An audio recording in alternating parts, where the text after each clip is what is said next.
Welcome to Growth Boost Daily. Are you ready to unlock your potential and improve your life through the power of knowledge? In today's video, we're diving into Stephen Colbert's cookbook, Does This Taste Funny? Recipes Our Family Love, which blends humor with culinary joy. Colbert gives us a fresh take on family-friendly meals, combining hilarious anecdotes with delicious recipes. If you're looking to add a little laughter to your cooking routine, stick around for some key takeaways and tips you can use in your kitchen today. In Does This Taste Funny? Stephen Colbert invites us into his kitchen, sharing recipes that his family loves alongside the humor and warmth that only Colbert can deliver. At its heart, this book is more than just a collection of recipes. It's a reflection of how food brings families together, creating moments of joy, laughter, and connection. Colbert's storytelling sets the stage for each dish, reminding us that cooking is not just about the ingredients, but the memories and experiences we share around the table. The recipes in the book range from hearty family dinners to quick snacks, all delivered with Colbert's signature humor. One thing that stands out is how accessible the recipes are.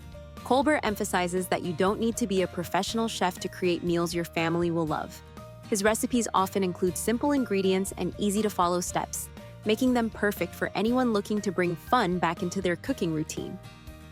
Another standout feature is how Colbert adds a personal touch to each recipe, sharing humorous and heartwarming stories from his own family life. Whether it's the chaos of a holiday meal or the simple pleasure of a weekend brunch, Colbert reminds us that it's okay to laugh at the imperfections in the kitchen. It's all part of the experience. Do you agree that food is more than just the meal? Have you had experiences where cooking became a source of laughter and connection? Share your thoughts in the comments below. Now, let's look at some actionable tips from Does This Taste Funny?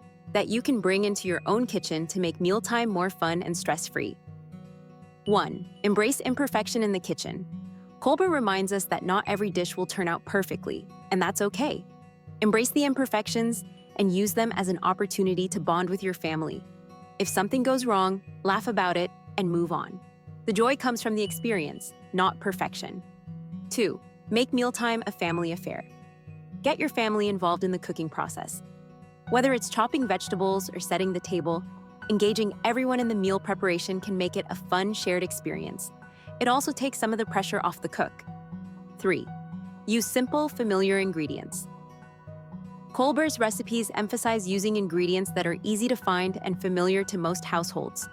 Don't overcomplicate your meals. Stick to basics that your family already loves and add your own creative twist. 4. Add humor to your cooking routine. Inject humor into your mealtime routine. Whether it's playing a fun cooking game with your kids or cracking jokes while you prepare dinner, making cooking lighthearted can transform it from a chore into a fun family activity. Have you tried making mealtime more fun in your kitchen? What strategies have worked for you? Let us know in the comments how you've used these tips to create memorable family meals. In summary, Does This Taste Funny? Offers more than just recipes. It's a reminder that cooking is about family, laughter, and embracing imperfections. Stephen Colbert teaches us that the kitchen can be a place of joy, where we connect with loved ones and create lasting memories. By keeping meals simple, getting the family involved, and laughing through the mishaps, we can make every meal a special occasion. If you enjoyed this video, hit the like button, and don't forget to subscribe to Growth Boost Daily for more practical tips on personal growth, family connection, and of course, great food. Make sure to ring the bell so you don't miss our next video. See you next time.